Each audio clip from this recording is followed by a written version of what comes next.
Así ocurrió la reforma de Hilaire Belloc en Convicción Radio.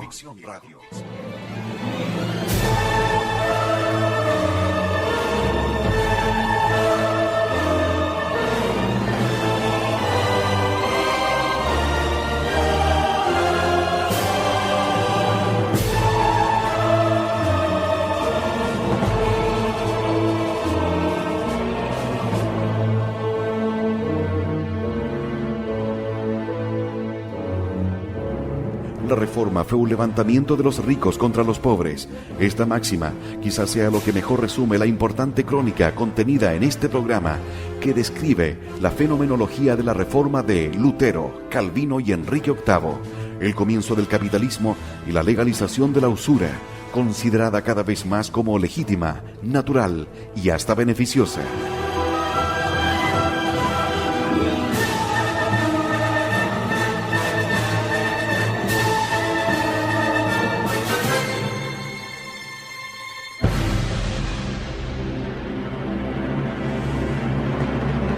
Así ocurrió la reforma de Hilaire Belloc en Convicción Radio.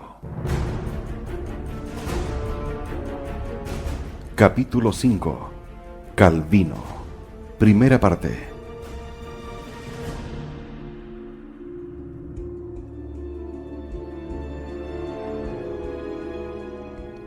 En el mismo año, cuando Enrique de Inglaterra, por sugerencia de Thomas Cromwell, comenzaba la disolución de los monasterios, apareció un libro que estaba destinado a alterar por completo la suerte de la reforma y a dar consecuencia y forma, y por lo tanto duración, a la fatal quiebra de la cristiandad.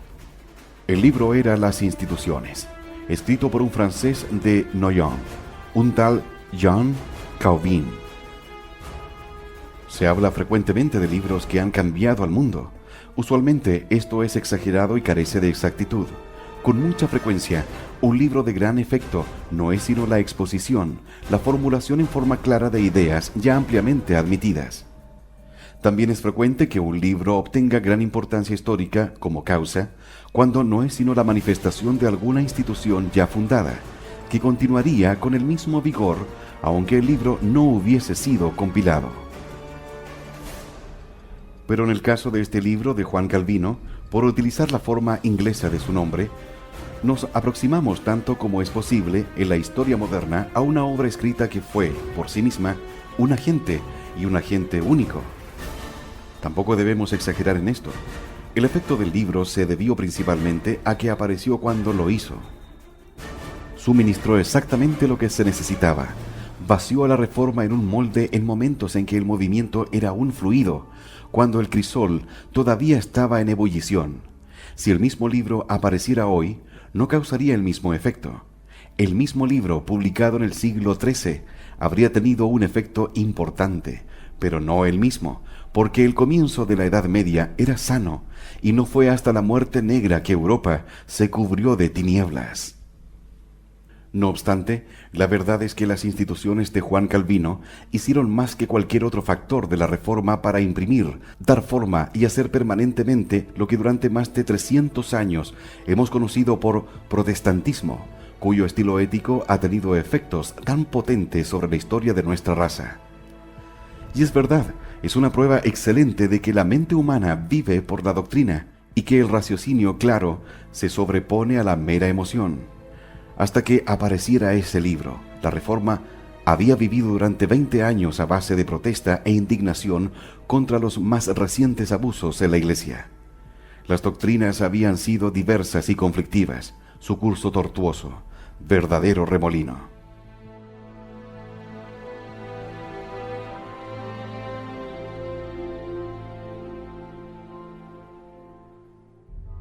Lo que Calvino hizo fue producir una iglesia, un credo, una disciplina que podía enfrentarse contra lo que había sido durante siglos, y es aún la iglesia primitiva de la civilización cristiana, su credo y su disciplina. Fue Jean Calvin quien produjo con la rapidez y la tenacidad de un genio una cosa nueva, hasta sus más mínimos detalles. Es verdad que grandes núcleos de europeos se separaron permanentemente de la unidad, pero no siguieron totalmente a Calvino. Así ocurrió con la masa luterana. Así iba a ser el grueso de los protestantes ingleses. Y aún entre quienes experimentaron una profunda influencia del trabajo cerebral fundamental de este hombre, grupos enteros, como los independientes del siglo XVII, se negaron a adaptarse al rígido esquema por él establecido. Pese a ello, sigue siendo verdad hasta hoy que el calvinismo es la esencia del protestantismo, que los efectos sobre el carácter que la cultura protestante sigue admirando son esencialmente los efectos del calvinismo, que todo el mundo del pensamiento anticatólico, aún ahora, cuando ha perdido las doctrinas calvinistas, está en sus ideales más íntimos, empapado del espíritu de John Calvin. Esto fue lo que hizo Calvin. Tomó lo que es una de las potencias más antiguas y peligrosas de la humanidad, el sentido de la fatalidad.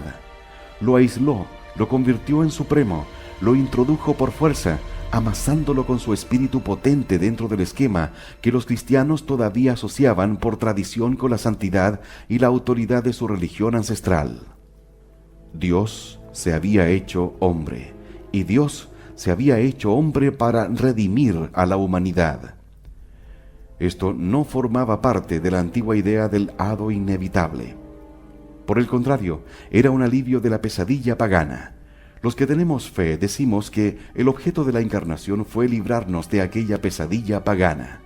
Pues bien, Calvino aceptó la encarnación, pero la obligó a encajar en el viejo horror pagano de la compulsión, ananqué. Volvió a introducir lo inexorable. Sí, Dios se había hecho hombre y había muerto para salvar a la humanidad, pero esa humanidad en las cantidades y los individuos para quienes Él había resuelto obrar. La idea de lo inexorable se mantenía. Los méritos de Cristo eran atribución y nada más. Dios era causalidad. Un hombre era condenado o salvado, y esto no dependía de Él. El reconocimiento del mal como igual al bien, que se convierte rápidamente en la adoración del mal, cuyas raíces son tan antiguas como la humanidad y cuyo motivo permanente es el terror, fue enunciado por Calvino en una forma extraña y nueva. En realidad, no opuso, como los maniqueos, los dos principios iguales de bien y mal. Presentó solo un principio, Dios, pero atribuyó a ese único principio todos nuestros sufrimientos, y para la mayoría de nosotros un sufrimiento eterno y necesario. Hizo que nuestro destino, bueno o malo, se igualara dentro de la divinidad. Por otra parte, la Iglesia Católica ha llamado inmortal al alma humana. Calvino aceptaba esa doctrina, pero en sus manos se tornaba en una inmortalidad de perdición, y para los pocos que están condenados a la beatitud, es igualmente una condena, como para las miríadas para quienes se traducirá en desesperación. De este gran hombre, repito, procede todo un tejido de ideas que viven todavía, aunque las doctrinas que fueron tan vívidas para él y sus seguidores, los dogmas estrictos a partir de los cuales desarrollaron su vigoroso sistema de teología distorsionada, se han desvanecido en la mente moderna. Si hoy en día los no católicos conciben los procesos materiales, y más recientemente los espirituales como inevitables, si se inclinan a la desesperación, si sienten la tentación de la reciente boga de un subconsciente contra el cual el hombre lucha en vano, es porque el dejo de Calvino lo penetra todo.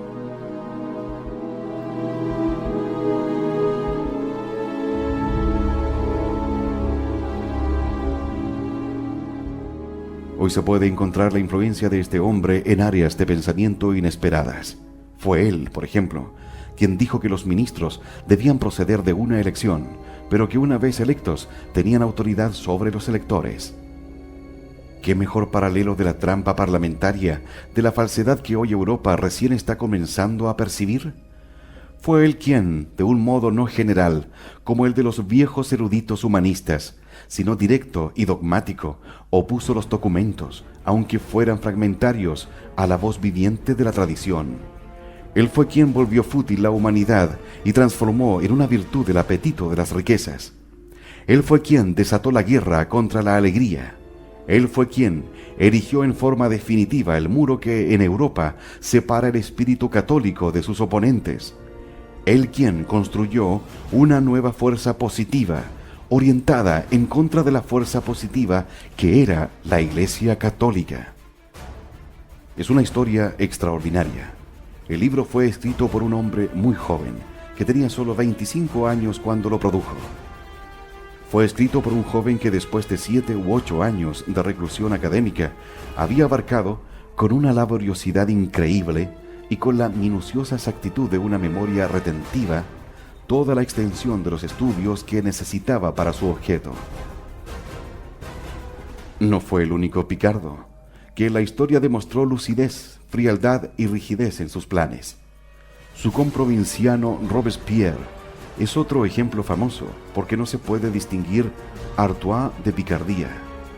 Lo que produjo a Jean Cauvin fue el espíritu francés, pero el francés del norte, el menos generoso, el de la gente que no tiene viñedos. Si nos preguntamos qué había en la doctrina de Calvino, aparte de la oportunidad del momento y su efecto contrario, el clero, para otorgarle tanto poder, creo que la respuesta es que suministraba un tremendo objeto de adoración y que al mismo tiempo excitaba un poderoso instinto humano al cual se opone el catolicismo. El nuevo objeto de adoración es un Dios implacable. El apetito es el amor al dinero. En todo el espíritu pagano antiguo y moderno existe un tenebroso instinto de horror, sea recóndito o evidente, una exigencia de víctimas, una postración ante un poder tremendo.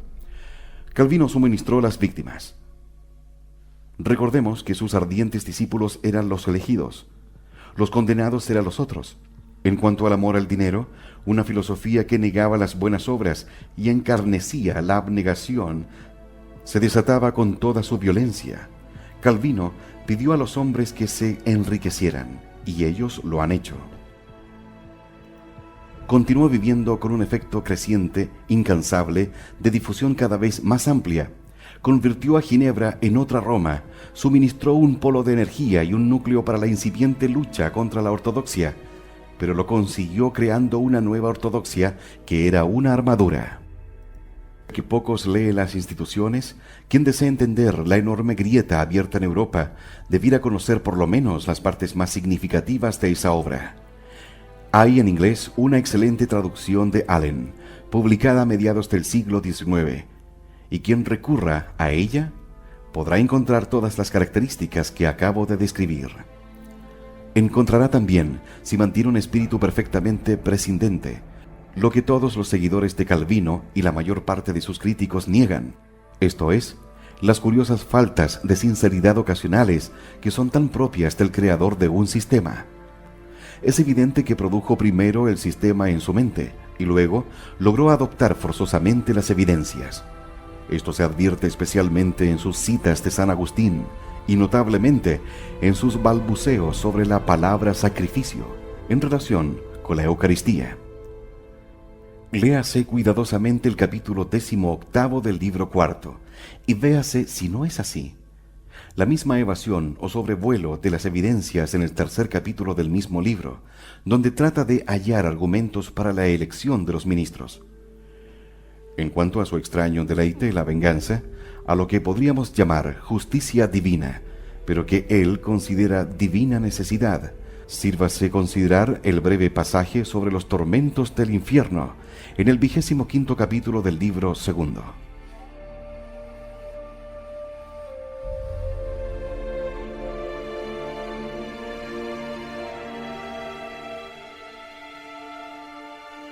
Calvino, pues, hizo su aparición en este año de 1536 con el libro, acompañado por una carta en su soberano, Francisco I, rey de Francia, que tuvo como consecuencia definir, erigir y poner en marcha la nueva guerra contra la antigua madre. Pero si nos preguntamos por qué este libro produjo en sus primeros años un efecto tan enorme, y por qué, para mediados del siglo, había convertido a Francia en un campo de batalla, comenzando a arrasar a Escocia y una generación más tarde a sacudir a Inglaterra, la respuesta es, una vez más, como en toda la Reforma, por el ataque contra el sacerdocio. El vago, impetuoso y caótico movimiento germano inicial, la antigua querella contra la comunión bajo una sola especie, el aún más antiguo rechazo del poder sacramental de los sacerdotes pecadores, la tendencia a sustituir los muertos escritos bíblicos por la autoridad viva de la tradición. Todas estas cosas se enraizaban en una fuerza motriz común, que era la reacción contra el concepto de un sacerdocio sacrificante y un orden sacramental separado para el ejercicio del poder espiritual entre los cristianos. Hasta entonces, ningún sistema había coordinado y clasificado estas protestas confusas que, como hemos visto, surgían de la indignación contra la corrupción del clero, la aguda rebelión vital contra el machismo, movilizado por el odio perenne contra la fe, que es suscitado por el poder mismo de esa fe, había producido un resultado negativo de desunión y confusión. A esa se reducía la obra germana. He aquí que, después de 20 años, aparece Calvino, una mente francesa fuerte y disciplinada, que presenta un sistema completo que explica, con plena y acabada filosofía, cómo librarse del sacerdote y que erige, contra el credo y disciplina aborrecidos, otro credo y otra disciplina. En esto se fundó la fortuna pública de su obra. Un libro, aunque lo respalde el trabajo activo de un hombre, lleva algunos años para producir su efecto. El golpe de Calvino se produjo en 1536. Pasados 4 años, la fisura iniciada por ese golpe comenzó a ensancharse en forma perceptible. Hasta 1540, el movimiento de reforma, que hoy se nos presenta como la división de Europa en dos sociedades abruptamente separadas, se había limitado a una discusión general. La unidad social de Europa todavía se daba por descontada. Los 10 años siguientes presenciaron la penetración gradual de Europa por los efectos de una filosofía nueva. Hasta entonces, los hombres que avanzaban de la juventud a la madurez se habían visto sumergidos en un confuso altercado. Ahora tendían a separarse en 2 bandos. Era la conclusión del período de debate. No obstante, durante la década comprendida entre 1540 y 1549, la cuestión abrumadora de si la cristiandad seguiría o no unida era aún dudosa. Era todavía un período de discusión que se basaba en la persuasión y el ejemplo, la retórica y hasta entonces un empleo inconexo de la fuerza, que a la vez seguía siendo una etapa de tendencias cruzadas. En Inglaterra se conservaba la doctrina ortodoxa, mientras se ponía énfasis en la separación política de Roma. En Francia, la cuestión principal de la doctrina se veía confundida por las necesidades de la monarquía y su rivalidad con el emperador Carlos V, campeón del catolicismo.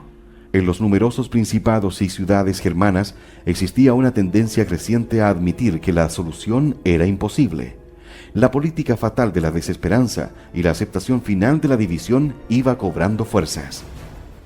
Pero nada de todo esto era definitivo. No existían todavía 2 fuerzas opuestas a la cristiandad. Todo estaba en estado de fusión, aunque esa fusión comenzaba a dar señales de estabilizarse en 2 bandos.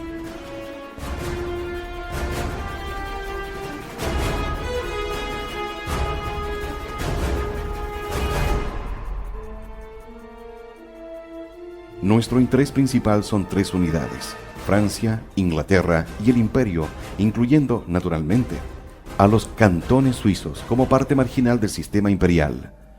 Los españoles se habían visto muy poco afectados por la revuelta, porque todo su ser se concentraba en la preservación de la ardua conquista de una tierra cristiana contra los maometanos y sus aliados, los judíos.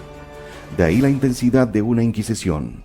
En Italia, la pleamar del Renacimiento había tornado a los hombres escépticos y despectivos hacia lo que consideraban puerilidades, como el recurso exclusivo a las Sagradas Escrituras y a la urdimbre de nuevos sistemas teológicos.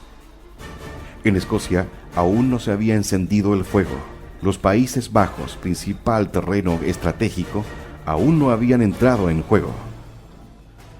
Entre 1540 y 1549, el debate de la Reforma se hallaba en sus últimas etapas entre los germanos, los franceses y los ingleses. Para entender el conflicto futuro debemos saber cómo se desarrolló durante esos 10 años en cada comarca, con la generación que en su juventud había presenciado la iniciación del conflicto y que ahora se aproximaba a la edad madura, porque un hombre que tenía, digamos, 21 años cuando se escuchó la primera protesta de Lutero, un hombre cuyos años de formación, entre los 12 y los 20, habían estado llenos de la disputa entre humanistas y escolásticos, de la nueva cultura y la vieja tradición. En 1549 tenía más de 50 años, se estaba incorporando al grupo de los ancianos y, no obstante, sentía la presión de cosas aún más nuevas. Esos hombres no habían experimentado la desunión y no podían concebirla, pero la levadura del Calvino operaba sobre sus hijos, quienes iban a consumar la ruptura de Europa. La primera región a considerar es Francia, porque Francia está a punto de convertirse en el campo de batalla donde habrá de decidirse, humanamente hablando, si la Iglesia Católica podrá o no sobrevivir, y es en Francia donde la obra de Calvino ha comenzado a calar más agudamente. A continuación, consideraremos a Inglaterra. Un extraño accidente político tuvo el doble efecto de afirmar la santidad de la antigua doctrina católica unida, como no había sido afirmada en ningún sitio, en forma consistente y general, con el aplastamiento de toda oposición, y de producir una separación igual clara y violenta del papado, centro de la unidad doctrinal. Aquí en Inglaterra fue donde menos se sintió el efecto de Calvino. No obstante, aquí se produjo, como en ninguna otra parte, la destrucción de la institución monástica, que era el máximo soporte social de la unidad católica, y esa destrucción había sido acompañada por el saqueo de los bienes, que eran la fuerza temporal más importante de la región.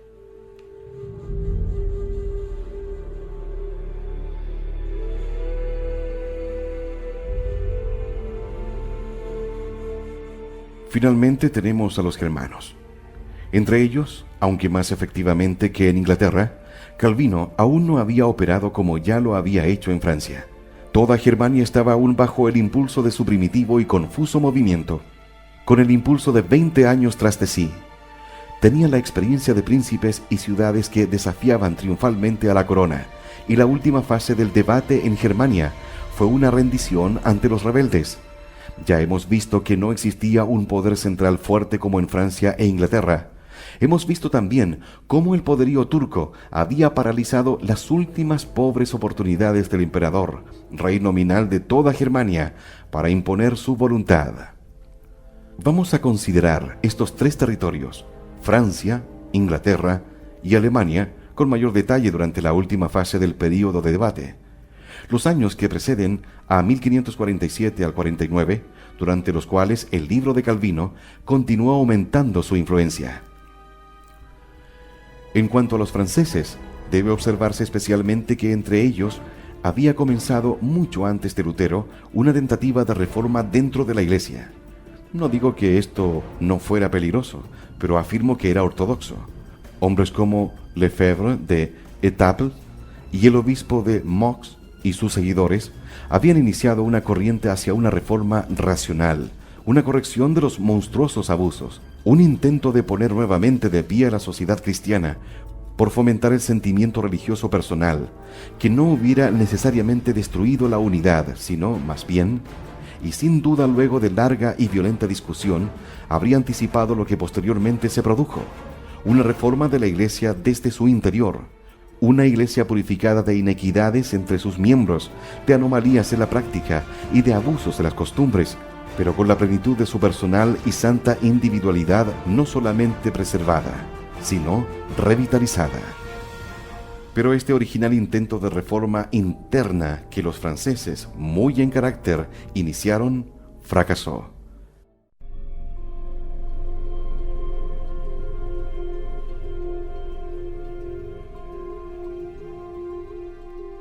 La propaganda luterana desde Germania había atrapado desde el principio a algunos franceses fogosos. Carteles con insultos contra la misa, institución central de los cristianos, habían ofendido al pueblo de París y provocado vigorosas represalias. Luego había llegado el libro de Calvino y después, durante 15 años, este libro comenzó a originar una organización definida y cada vez fuerte en su oposición a la fe.